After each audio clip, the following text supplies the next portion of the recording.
All right, guys, we're back here on Southeastern 16, presented by FanDuel. Proud SEC men over here. Yesterday morning, Max, we teased going to the ACC because everyone thought the challenge was over. A 6-3 start for that league over there. And then what happened? The SEC comes storming back for a 9-7 victory in the challenge, a second straight. Not as impressive as last year, where the SEC, reminder, went 14-2. But a win is a win. We'll take it here, Max, and we'll let our bias show, at least for 2 days this season. Big wins for the SEC. Huge night of action. If you're just joining us, remember, we did do a stream last night. We were so excited that the SEC got a big win. We talked about Arkansas's 89-80 win over Louisville. Talked about Alabama's 90-84 win over Clemson. And we also mentioned LSU's 78-69 win at Boston College. So we're not going to hit on those games in their entirety in this particular stream. We're going to talk about the other games we didn't get to. But, Max, as Chris says here, all you got to do is get it done. Doesn't matter how you get it done, you just get it done. And the SEC got it done. Hop on in. This is another good one. We're at 2 in a row, Blake. We're at 2 in a row here now with positive streams coming in. I'm liking this. If we can just win every game, that would be very, very enjoyable. This has been quite the 2-day stretch for the SEC. Highlighted by the Rock Lock. Well, after the show we did last night. Highlights by the Rock Lock. Auburn gets it done. Wins by 10 against NC State, and we'll hear from Stephen Pearl a little bit. He was not happy with the offense and the turnovers. So to win by 10 with pretty sloppy offensive performance, hey, you'll take that right there.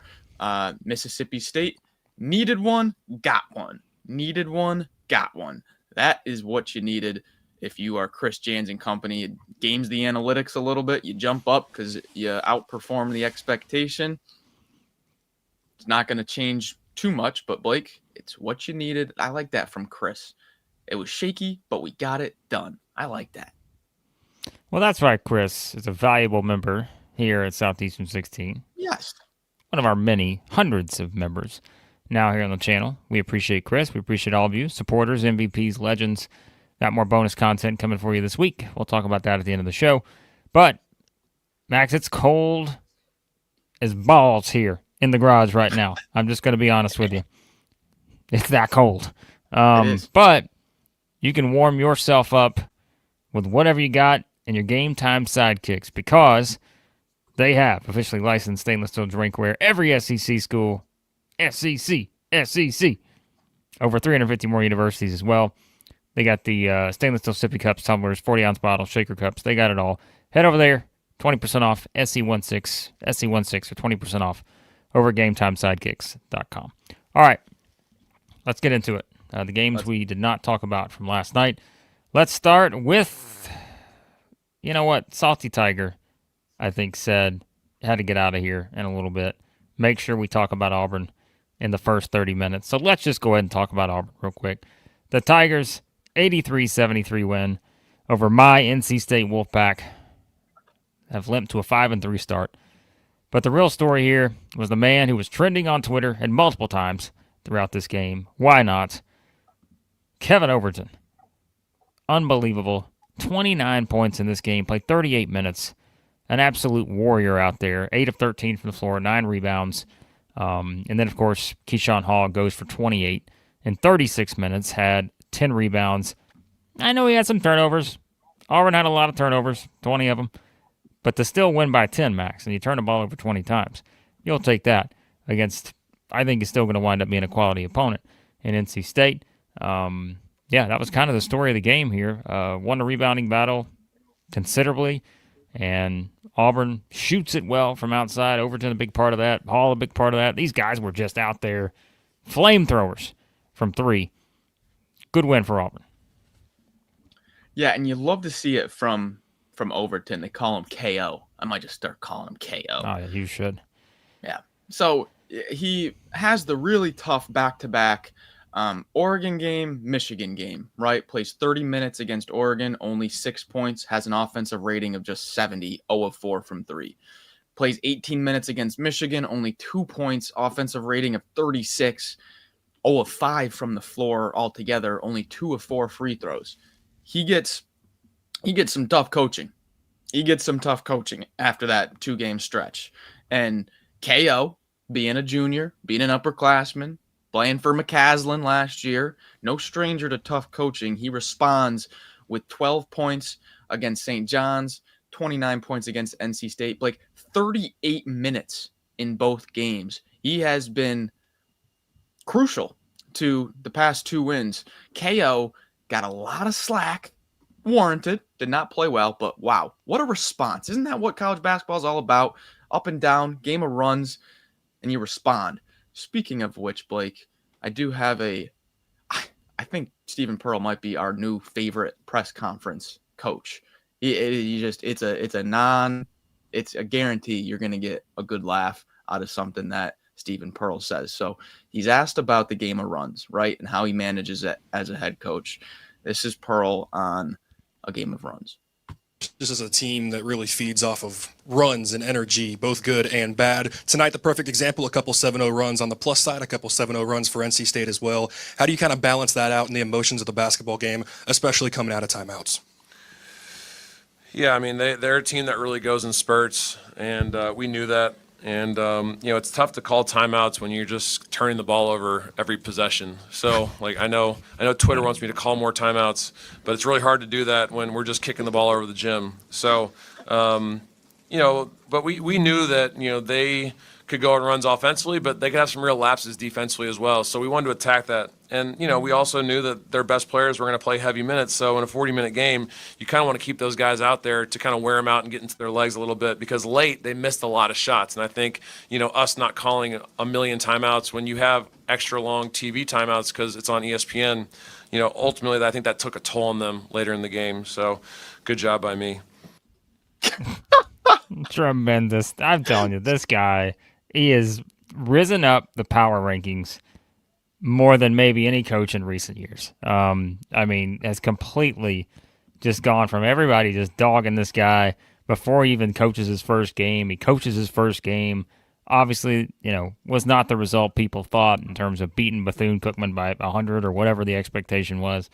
And now look at the Auburn Tigers right here, getting big wins back-to-back against St. John's and NC State, and now get ready to go to Arizona on Saturday. But, yeah, Twitter, come on, Twitter. You just want me to call some timeouts. I can't call timeouts if my guys are kicking the ball all over the gym. So, yeah. And then I love good job by me at the end. Tremendous.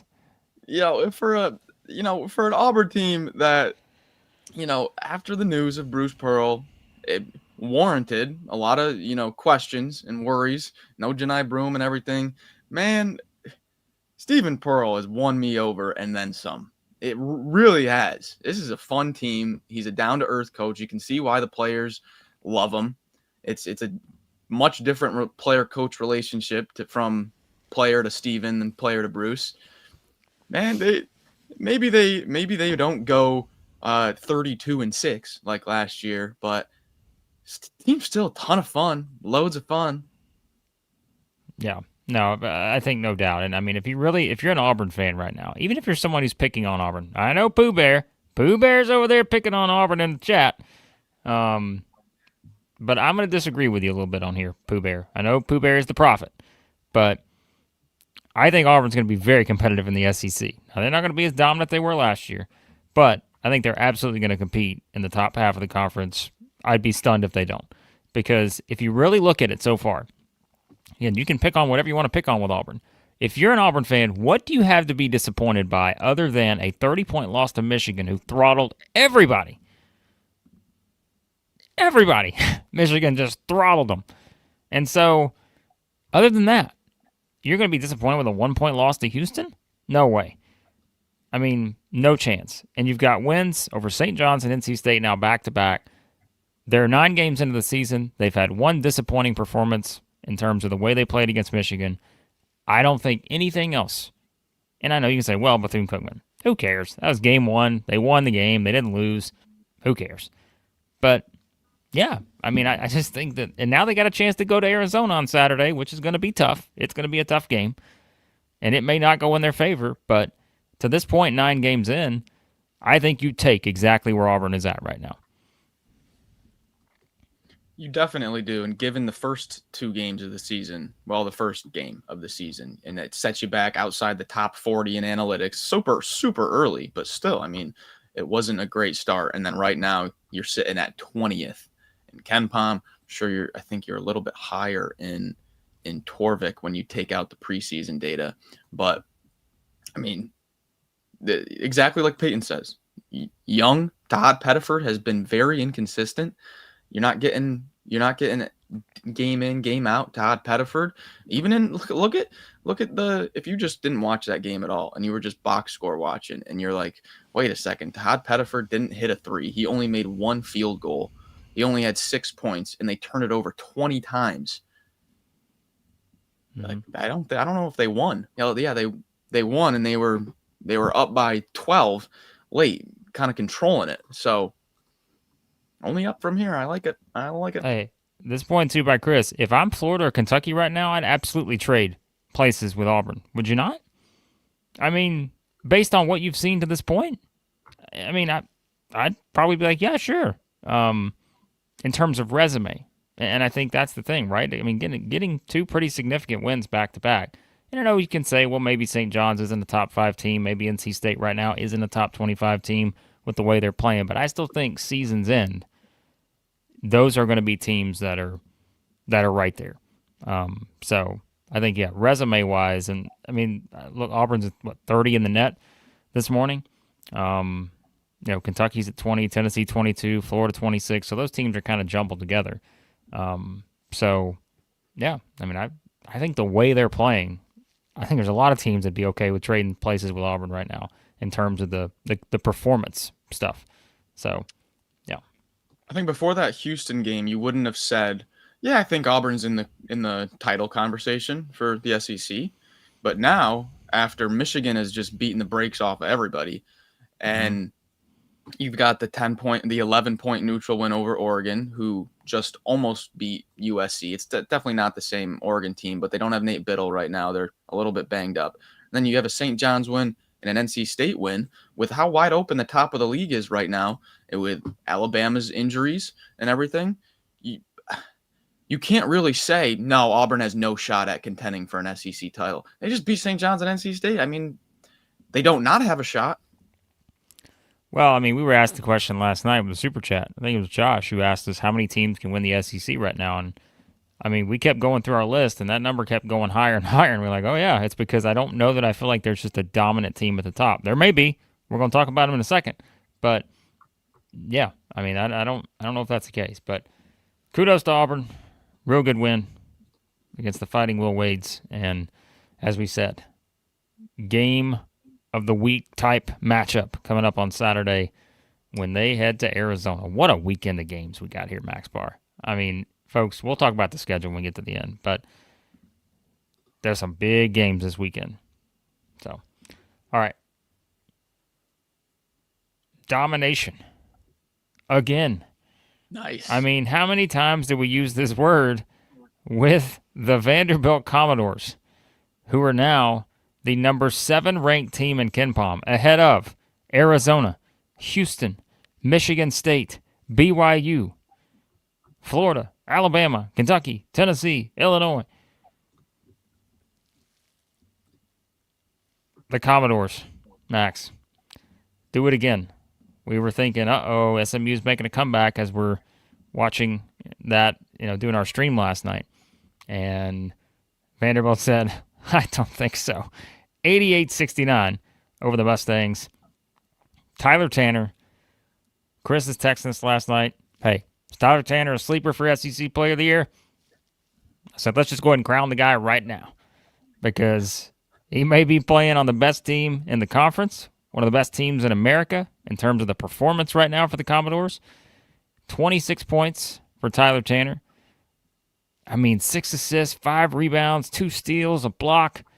That guy was tremendous on a night where I think you had a couple other guys that, maybe didn't play their best game. But I think that once again shows you that I think the depth is the story with this team, even though I feel like last night it was kind of your 8-man rotation. But once again, it's just like Max, that they can hit you with so many different things, and I think that's the hard part in defending them. They're not going to beat themselves. Only had 5 turnovers. They didn't shoot the ball well, and yet they go 6 of 25. Is that right? 6-24 from 3. They're still the number 30 3-point shooting team in the country after going 6 of 24, and they still win by 19. So there were some people out there saying, you know what, Vanderbilt, this is the 3-point shot. They're going to get beat because they're going to miss some threes. Well, they missed some threes last night against a quality SMU team, and they still won by 19. So they're just space. This team is one of the most entertaining teams in college basketball, and another very fine win on their resume. Yeah, I think these 2 comments here sum it up. Vanderbilt is crushing spreads. That's why even if you want to say they're not playing a top team, the teams that they are playing, they're destroying the pregame expectation for what that game is. And then, like Alan says, if you just watch them, if you just watch them play, the eye test it's flying colors. They look like they have been playing together for years. It's just so crisp.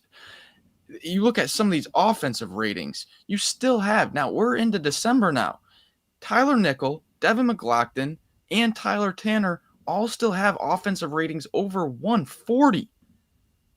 That's all top 50 in the country. I mean, it's undeniable at this point. And here's Byington himself. He was asked about Tyler Tanner's development from freshman year to sophomore year. Because make no mistake about it, Tyler Tanner was the story of this game. Well, it started with the end of season meeting with him. I told him that, he's going to be leaned on more. And, I wanted to be enough opportunity and air in the room and then things like that for him to be able to take advantage of it because I knew where he could go. And he's taking the opportunity to run.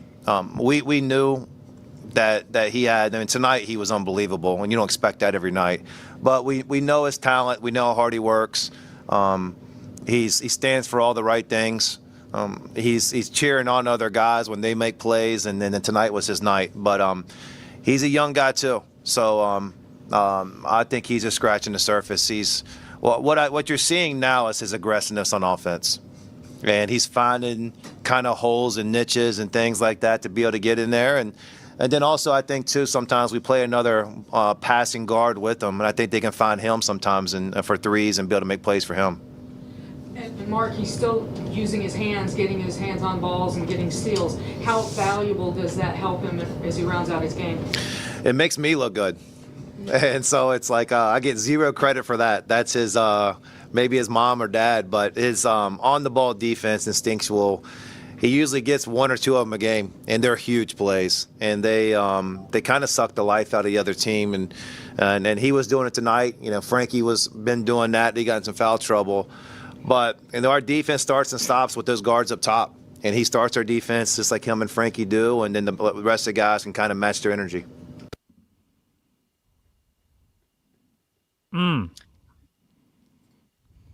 You love to hear it. You love to hear it. All right. Are you ready for me to dispel some myths that are happening right now in the chat, folks? All right. What's going on? We completely understand that Vanderbilt has not played an Alabama schedule or anything like that.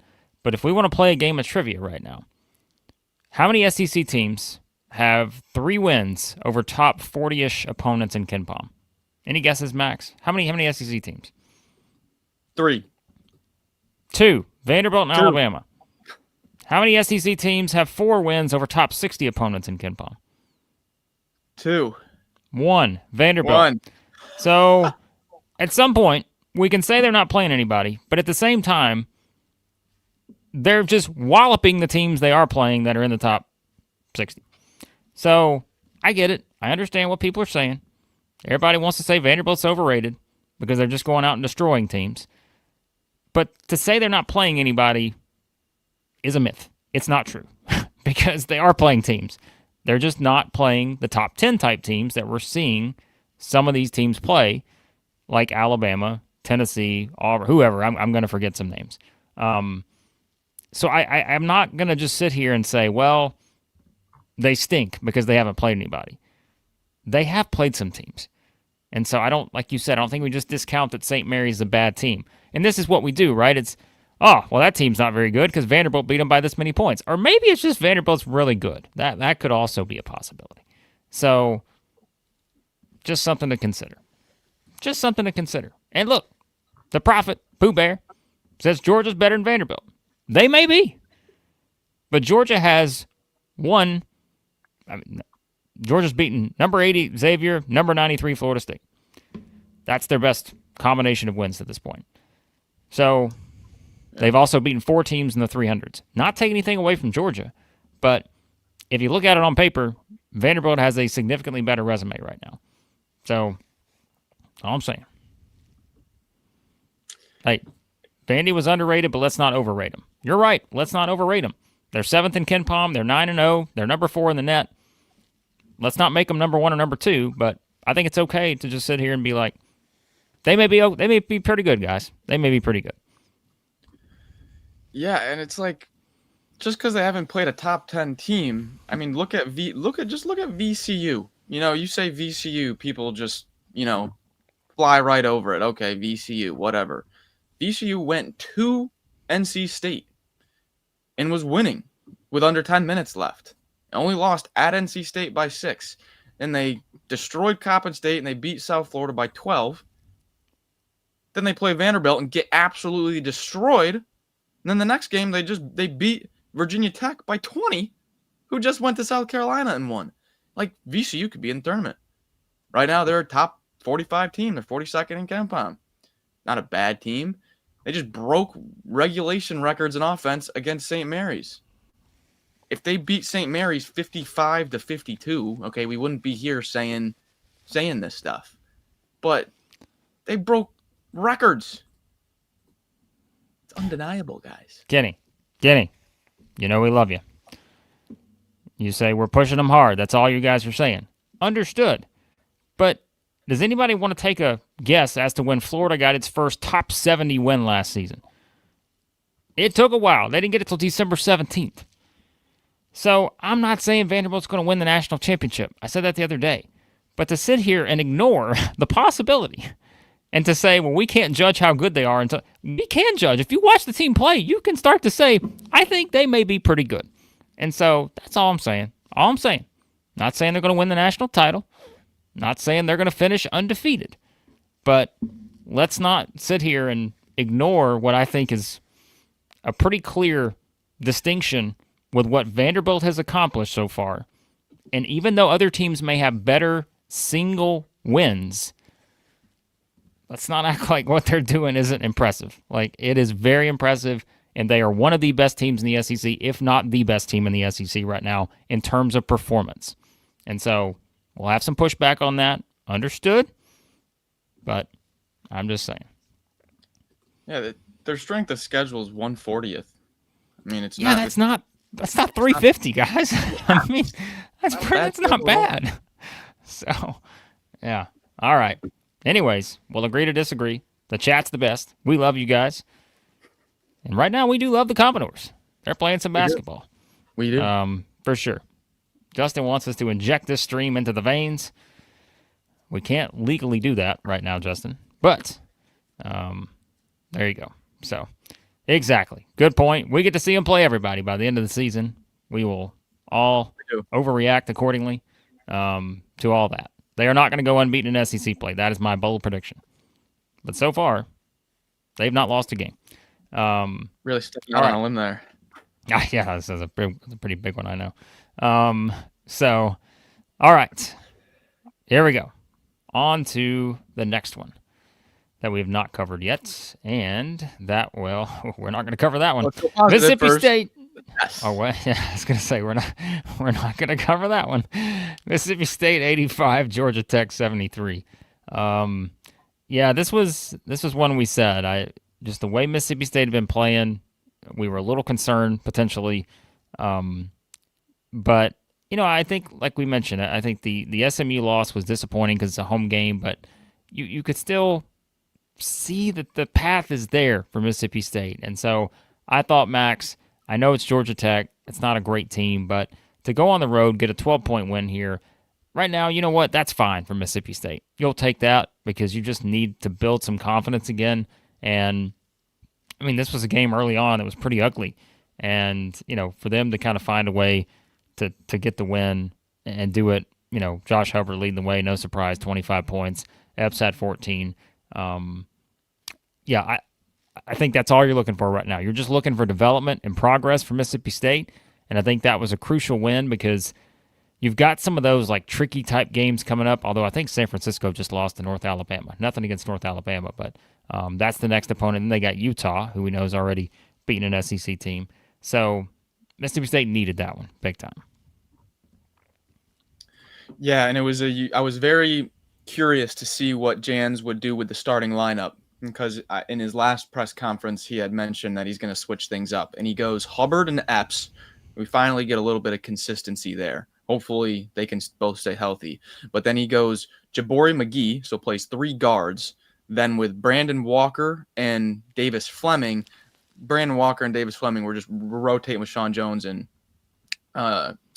Quincy Ballard all game. But it went 3 guards and then with the 2 bigs. A little bit different, a little bit more rebounding on the floor when you go with a double big. And Sean Jones hits a 3. That 3 was big. That 3 was big because Jans directly called out Sean Jones in his 3-point shooting. He said, if you're open for a reason. So either stop shooting the 3 or you got to take it and make it. If Sean Jones, because he's going to be out there for Blake like 70% of the minutes every game, he's the senior leader, the defensive kind of perimeter defender leader of this team. If he can start adding just a 3 a game, if he can just be respectable, that's going to open up things for Epps and Hubbard big time, big time. So same thing with Jabari McGee. He has not found his shot yet, but if he gets there, that's going to change things a lot. There's just right now, Blake, offensively, a little bit too much pressure on Hubbard. As good as he is, you're still needs a little bit more support. Yeah, I think that's going to be a storyline all season is just the support that he can get night in and night out and the consistency of that. Because that's going to determine whether Mississippi State can kind of be one of those teams that I know has struggled out of the gate, but can they turn it around to the point to where they're I feel like sort of the trademark Mississippi State thing is we talked about the past couple of years is like they're just going to beat teams at home that maybe you don't think they should beat at home. And they're going to, upset some teams in Starkville, and that's kind of going to be the story. And I think that's probably what you're looking for right now. Like if you're looking at potential upside, hey, let's just find a way to win a lot of our home games. It may be tough sledding on the road in the SEC, as it always is, but especially for a team that, again, may lack the same kind of punch it's had in recent seasons. So can it be Epps, like you said? Can it be kind of some of those stalwart guys that you have to have on the floor for a certain amount of minutes, but you're going to need some of the more maybe complementary type players being more consistent too if they're going to have a chance to beat top-tier teams. And I think that's what it comes down to. So, And Hubbard was fantastic, make no mistake about it. I thought that was his most efficient game. But Blake, and when you look at Mississippi State here, you're 4-4 on the year now. You don't really have a nasty loss. You would have liked to beat New Mexico on a neutral, but New Mexico is seemingly turning things around. You got San Fran 104. You got Utah 121, LIU 232, and then Memphis 74, Alabama State 260. yeah. You're projected to win all of those games. Mm-hmm. This could be a Mississippi State team that was really rocky out of the gates. Didn't really have the continuity, didn't have the support around Hubbard. But this could be, if things go well, could be a Mississippi State team entering SEC play against Texas and Oklahoma. Not not the most brutal opening 2 games. You could be going in on about a 7-game win streak. Yep. Things could be turning around. You'll take it. You'll take it if you're a Mississippi State fan, based on kind of some of these early season results. So yeah, good to point that out. They need to get on a run here to feel pretty good heading into SEC play. So all right, not a lot else to note on that one. Let's see if we can have a record here for how long we spend talking about this next game. And by record, I mean as little as possible. No. Virginia 88, Texas 69. It's funny because when we did our predictions, we both, before we made our predictions, talked ourselves into saying, all right, this is going to be the one where we're going to go against the grain here. We've been picking too many SEC teams. We got to pick Virginia, Texas. I set it up and said, this may be the one. I'm going to pick the ACC team. I didn't do it. I decided to pick Texas. The homerism, it just got to me. That was a terrible idea because Virginia just took it to the Longhorns here. We should have stuck with our Virginia thoughts after that Vanderbilt exhibition early in the season. What do you know? Maybe both those teams were pretty good. I don't. This was a bad. I couldn't even watch some of this game. I watched a bit of it, but then I'm like, all right, I can't see this happening. It wasn't good for Texas. No, it wasn't. I texted Blake earlier in the day, said, hey, I'm going dogs today. I'm going dogs. Give me the Hogs in Virginia on the ML. It was a nice day for Maxie, but it was not a nice day for the Horns. 4 of 19 from 3, and I kind of saw that coming. If you watched that NC State game, Kendall Weaver just banging triples. You guys know. I don't think there's a bigger Kendall Weaver fan out there in the country. I love Kendall Weaver. He doesn't bang triples, okay? It's not what he does. And he was banging triples against NC State. So was Sim Wilcher. He's capable, but he doesn't do that. Jordan Pope with 7 threes. It's like, holy smokes. This team made 16 threes at a 50% clip and squeaked one out by 5. If they're making 16 threes at a 50% clip, they should be destroying teams. So I was like getting a little bit nervous. And then the 3-point variance. Thought it was going to swing back, maybe not swing back by that much, 4 of 19, 21%, but that's going to be a theme for this Texas team. Blake, Tremont Mark is not a 3-point sniper. Jordan Pope is very inconsistent with it. He's going to have big games, and then he'll have games like last night where he goes 0 of 5.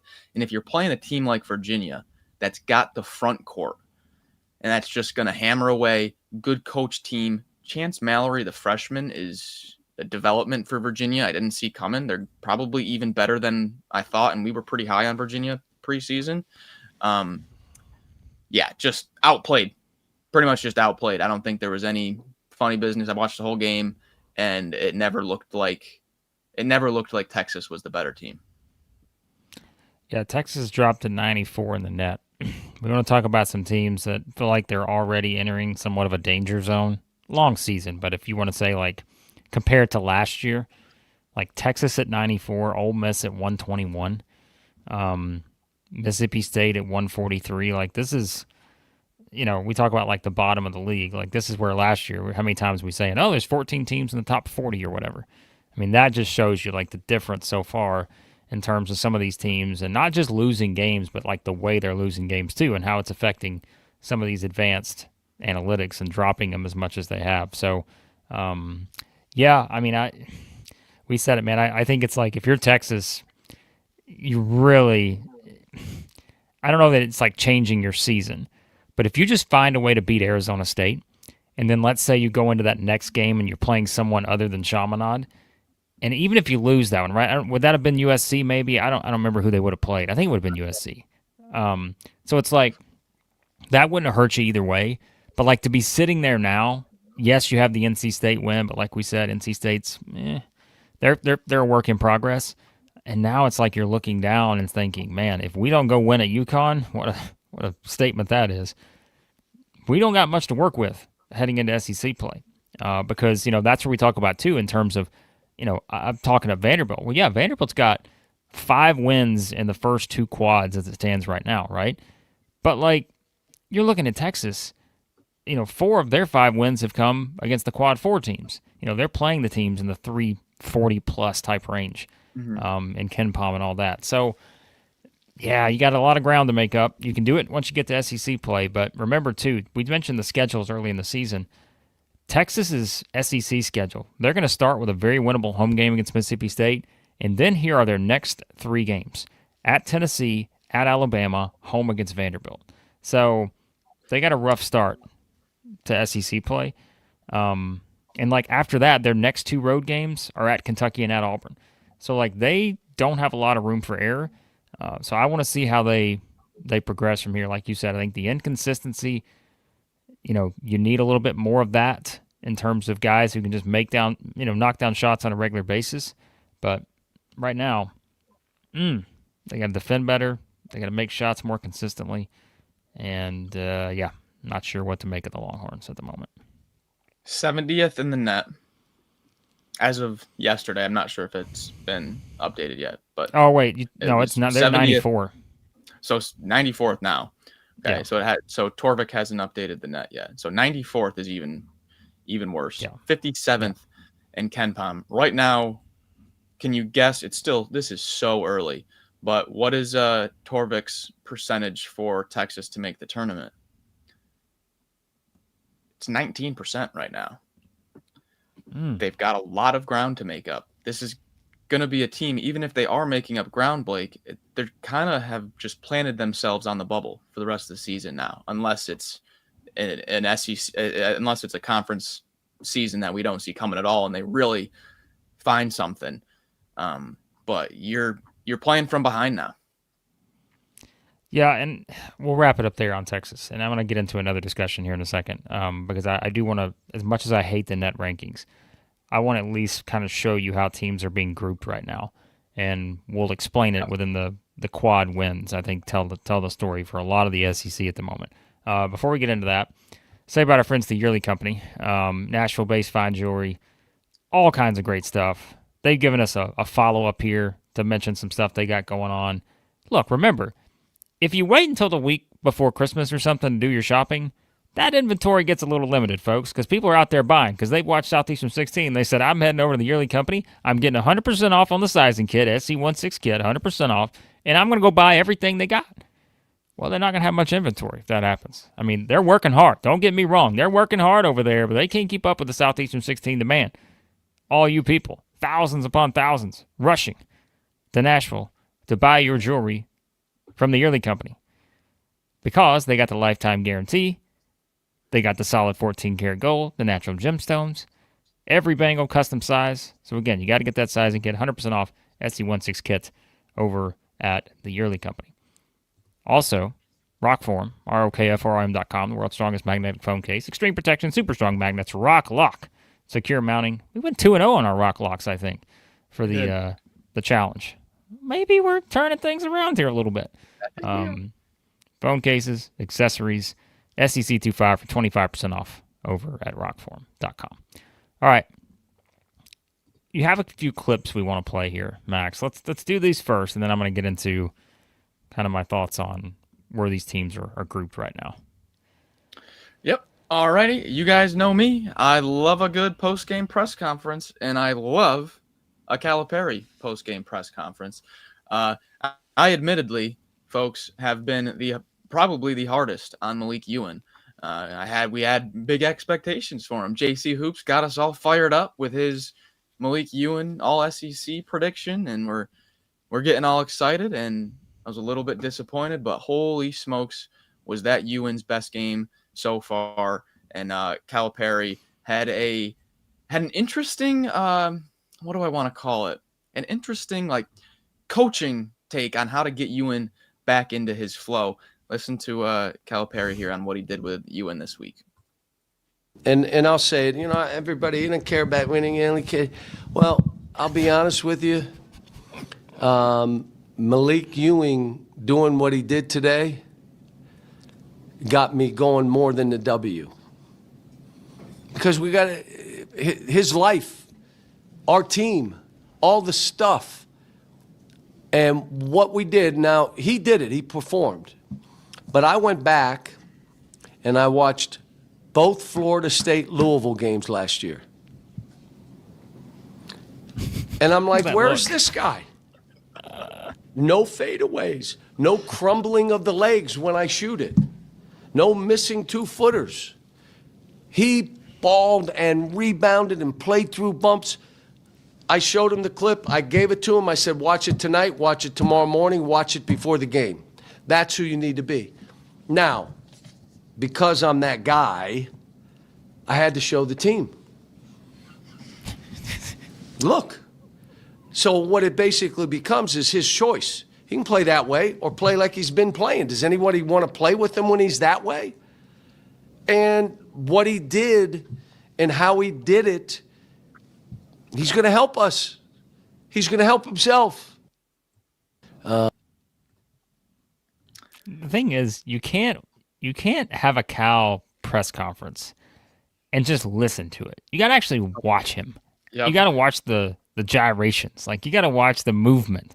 Like, that tells the story right there. You can't just listen. If you're on the audio listening right now, we appreciate you. But, folks, you got to watch the video. Yeah, that was something. So good. He goes, I went back and watched both Florida State Louisville games from last year. Yeah, he's like, he gets the eyes going. Yeah.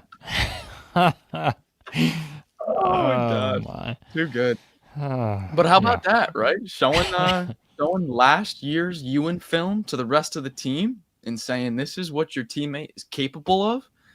But hey, that's quite the tactic there before a big time game, and you can respond one of two ways.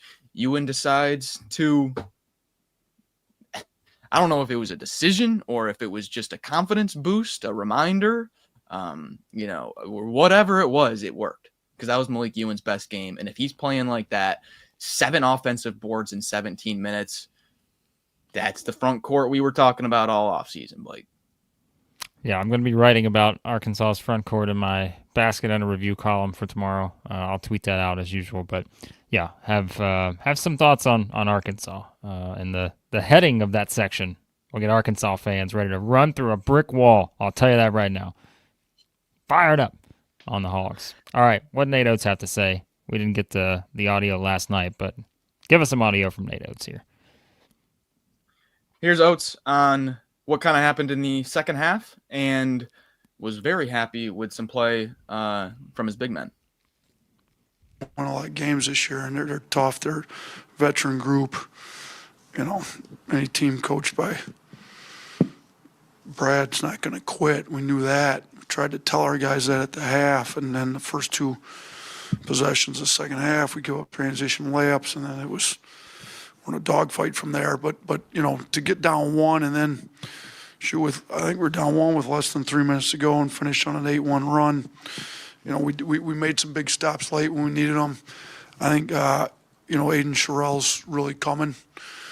He's in the practice gym working on his free throws right now. But if he'd have made his free throws, he'd have been 2 blocks shy of a triple-double. So for a kid that only had 7 blocks all of last year to have 5 last game, 8 this game, like he's doing what we need him to at the rim. He's in the gym while Nate Oats is on his press conference talking about how in the past 2 games he's already eclipsed the entire last year's total of blocks. And what's Aiden Sherrell doing? He's working on his free throws because he missed too many. Find me a brick wall, Blake. Bam. Man. Well, big win for the Tide, as we said last night. Go watch our stream. Get more thoughts on Arkansas and Alabama's wins. Tide down several players. And then, of course, Arkansas. Best win of the challenge, getting the victory over Louisville. Again, plenty of thoughts. Check that out from last night's stream as well there. But I want to quickly mention this before we hop off here in a few. So I was talking about, this is where you really start to look at, the metrics and all this other stuff. It's a long way. Like, this stuff's going to fluctuate every game. We understand that. But this is why we say, like, if you look at some of these teams that haven't had as many opportunities right now to build their resumes, and then you have some of these disappointing losses and or, kind of significant wins, how does that separate you? Well, that's where we talk about, like, look at a team like Missouri, Max. Like, right now, Missouri's 8-1. 7 of those wins are quad 4 wins. Right.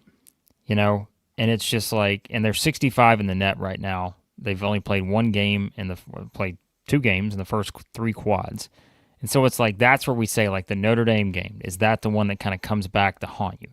And that's where, like, we start to look at teams like this, whether it's Texas, we mentioned him a minute ago. Texas does have the quad 1 win against NC State, but, not much else to show for it. Although I will say that that's more than maybe almost half the SEC has in terms of quad 1 wins. And that's the difference this year, is that, and hold on, Alan, let me make that very clear. I'm not saying the net, I'm not telling you from a power ranking standpoint. I'm telling you from, these are very data-driven, factual things that are going to drive NCAA tournament resumes, right? Like, this is what the committee's looking at in terms of your quad 1 win. Like, it's just grouping your wins and losses to basically show you, all right, here are the teams you've beaten, and this is where we kept going last year. Like, the SEC, like, were a net darling last year. Like, the net loved the SEC because of everything they did in non-conference play and all the quad 1 wins, the lack of bad losses. 2, remember, that's just as important. And so far, Max, the good news is that the SEC does not have a quad 4 loss yet. Like, there's none of those on the resume. So that's okay to this point. Knock on wood, everybody. Another thing I didn't realize, like, the SEC only has 2 quad 3 losses. That's Ole Miss and Mississippi State. So, like, there's still a path there. And so I don't want to completely overreact, but I think it's sort of, when you look at the quality number of wins, that's where I think it's right this second it's lacking. But again, we're only 8-9 games into the season. You just don't have those high number of wins, whereas maybe last year you had a few more of those. Because right now, like I said, if you're looking at quad 1 wins, Alabama has 3, Vanderbilt has 2, no one else has more than 1. Tennessee has 1, Florida has 1, Auburn has 1, Arkansas has 1, Texas has 1. You go to quad 2, Vandy's got 3 quad 2 wins. Georgia's got 1, Auburn's got 1, Arkansas's got 1, Oklahoma's got 1. That's it. So then the bulk of your wins are all coming in quad 3 and quad 4, which is that's not a surprising development because not everybody's playing top 50 teams every single game out, but it's the most of your opportunity, and that's where, again, it's okay to be disappointed, I think, with teams like Missouri, Texas to this point, Ole Miss for sure. And then you're just trying to see if these other teams can get that path to start building the resume you need, once you get to SEC play, because then, the wins and losses will take care of themselves. But a lot of this early movement and kind of your placement, it's such a dramatic difference from last year. Yeah. Blake, before we hop off, last night we pulled up before we got off. This was late Eastern, late night stream, and we pulled up the FanDuel to win the conference odds. And we had some interesting numbers. And we thought, hey, I don't think these numbers are updated yet. Blake, have you seen the updated numbers? Well, don't even look. Don't look. All right, I'm not gonna look. Not gonna look. I'm pulling it up. Okay. All right. Just give me 1 second here. These now, are is your this conference winner? Conference winner to win the league. Okay. Arkansas was plus 1,900 last night. I want to know where they're at now. 1,900 when we were on stream last night. What? Yep, I know. I don't have the answers to your questions. I do Hold not. on. I'll be back. I gotta go get more wagers in on Arkansas at FanDuel. What is going on right now? It was 19-1 last night after the victory. After 12 hours, it has moved back to 20-1.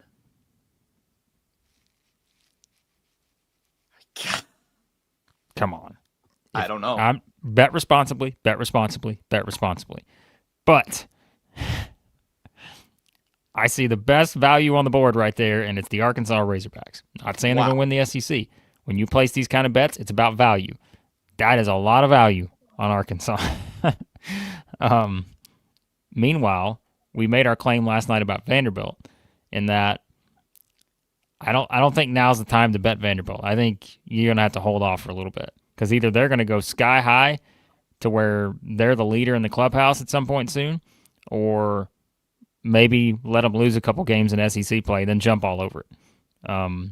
That's probably the best method because you could have gotten Vanderbilt at, like, it was, I want to say, like 5,000 at one point. Like, it was plus 5,000 a couple months ago or whatever it was. So I'm not sure if you guys can hear the sirens outside my window right now, but I think the cops just got called on FanDuel. I think someone just called the cops to investigate this. wow. Whew. That's something. So Justin, I know, asked, by the way, we forgot to get to Justin. He gave us $1 super chat, so the streak continues Here we go. here at Southeastern 16. Robert asked, where does he get to find you? Well, you know where, Robert, at the Yearly Company. No doubt about it. Justin wants to know, how can you move? Who can help a Vandy fan move? Well, we all know our friends at Sanders. We hadn't talked about the old Sanders in a while, but boy, they're still out there moving people all across the world. They're everywhere. Oh, y'all, put that back up there for a second. We hadn't seen that in a while. Let the chat just savor in that right there for a second. Oh, my. We should just do this for the rest of the show. Our heads should just be like, is that right there? Yeah, no, Sanders. Unbelievable. Maybe that's all we needed to bring this SEC back, was to just put the Sanders graphic on the screen. Yeah. So Justin asks, how many... the chat's loving it. They're loving the Sanders graphic there. That brought everybody back together. So let's see. Oh, here it is. How many wins are you predicting for Vanderbilt in conference? So I have no idea. That's a terrible thing. We did our little game-by-game pick before the season. I don't remember what I had Vanderbilt at. I think it was like 10 or 11 maybe.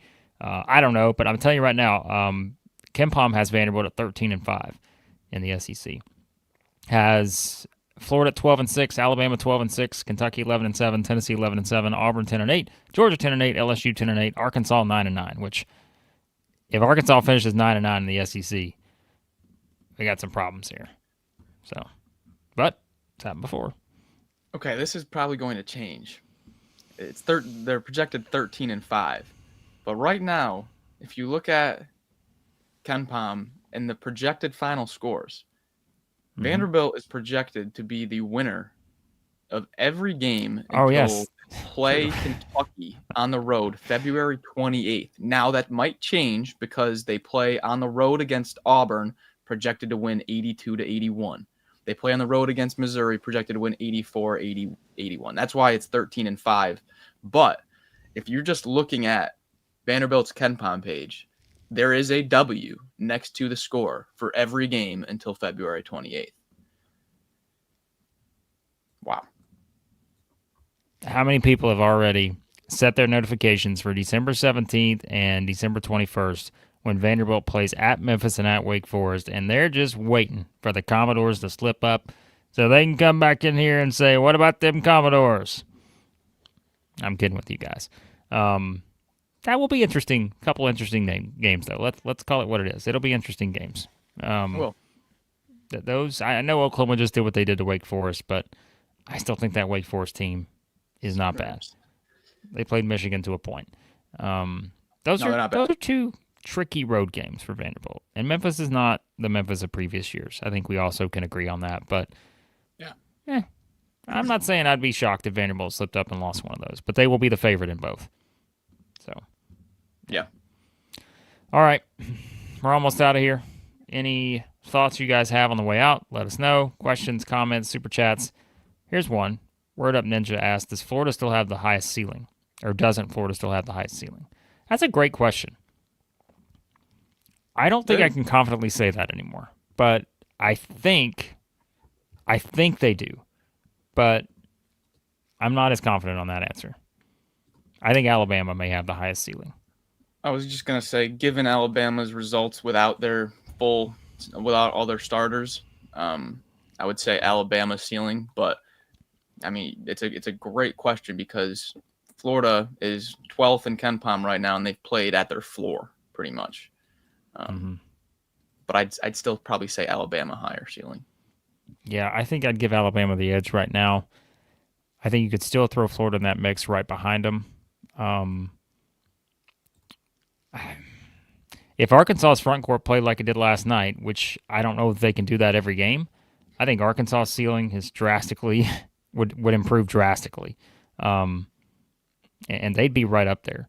But I think you gotta see that consistency. One game that's one thing, but like to see it more often now, if they can keep this thing rolling, yeah, that could be significant. I'm not, and look, Vanderbilt's ceiling's still high too. I mean, I'm not gonna push back on that. The two teams I think have the most interesting ceiling moving forward are Kentucky and Tennessee.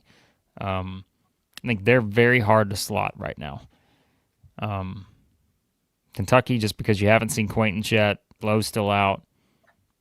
You just hadn't seen the full team. Tennessee, I don't know. You've had Estrella in and out with injuries and all this other stuff.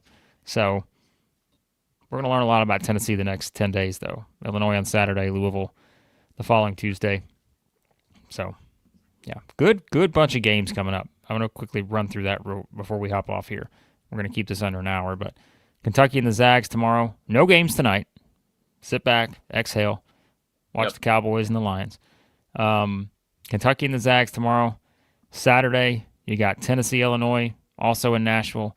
St. John's, Ole Miss. Auburn at Arizona. Oklahoma at Arizona State's kind of a big game for Oklahoma. Sunday, you got Missouri at Kansas. You got LSU against Texas Tech. That's a big game for LSU. You got A&M and SMU. Pretty significant game for A&M. Yep.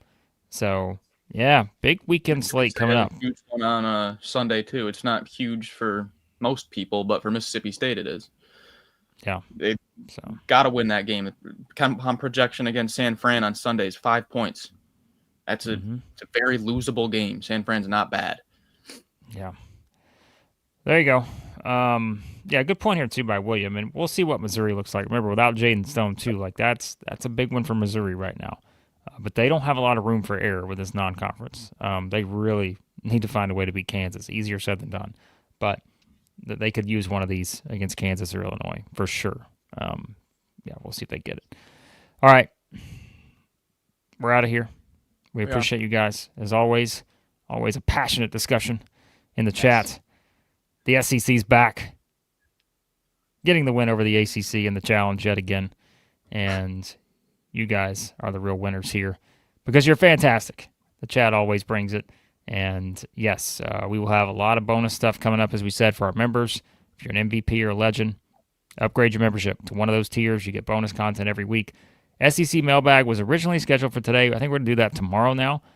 So come join us for the Mailbag tomorrow. And the reason why is, I mean, there's one game tomorrow, and it's Kentucky and Gonzaga, and we're probably going to do that on a separate video, so may not have a live show tomorrow morning. So the best way to get in may be through our live show for our members tomorrow morning. So you got to make sure you sign up for the membership because, again, what are we going to talk about? We got nothing to talk about. There's no games except for one. So that's probably the plan for tomorrow. So, again, I'm going to drop the link in the chat. If you want to join our membership, do that. A lot of you have already become an MVP or legend.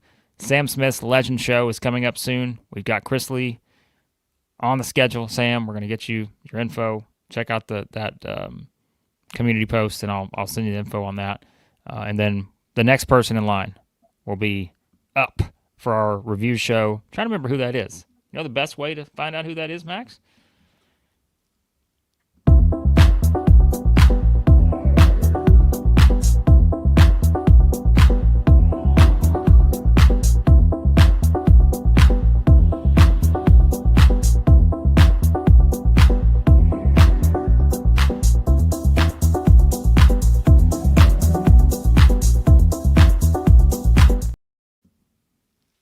One Feisty Tiger.